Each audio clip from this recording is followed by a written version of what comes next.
Well, good morning everybody from warm and sunny Florida. Jumping in on a project to help out a future shuttle bus lifer. Let's give you a quick look at what we're dealing with. Check out this beauty. It is a monster. Our entire rig could fit in the back of this one. So it's a big F650 Super Duty Cummins diesel, driver's seat and the passenger seat. So she's already covered up these windows on both sides. She's already got her design essentially laid out. I'm going to start off by dialing in the details of the design with her, get everything down into scale, drawing, get it all laid out, and then see about making some cabinets and some other details to help her get this thing on the road.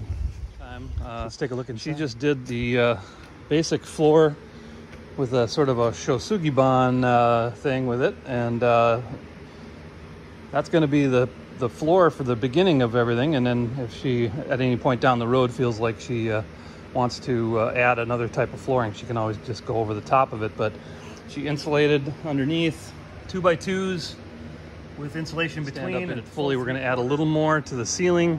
We're going to frame everything out a little bit to completely, and then it's going to have the whole thing spray foamed.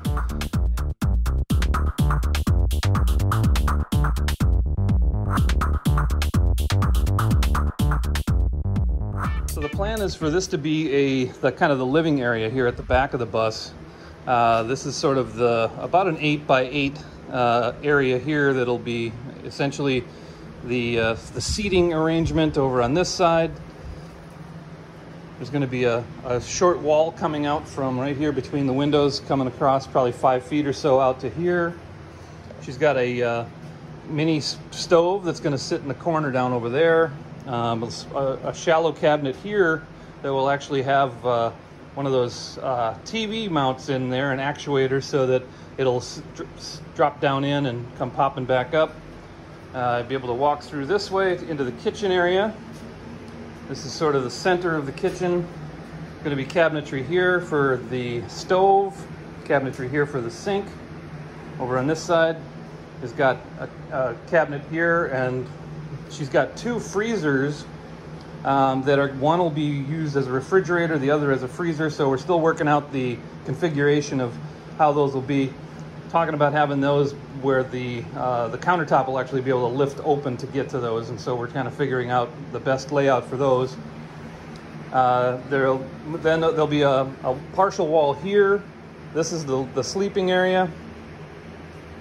She had this large cabinet that's going to be put back in place here, and then on the end down here there's basically going to be a bathroom area here with a full shower and a space for a composting toilet, and then a big closet on the end here for all the electrical.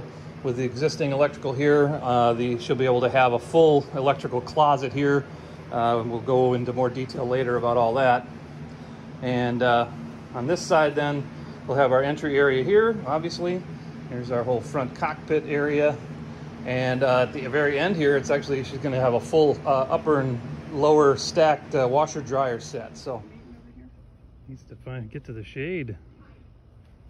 Yeah, for those of you contemplating whether to get a bus and do a roof raise, this would save you a lot of that hassle. It's a full 8 feet wide.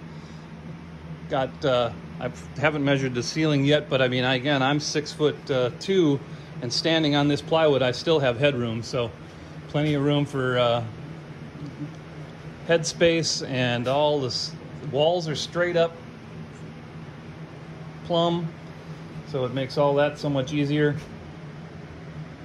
And going to be quite the tiny house on wheels. Trying to work out the layout for the kitchen area, and again, I laid out now how the bed's going to be.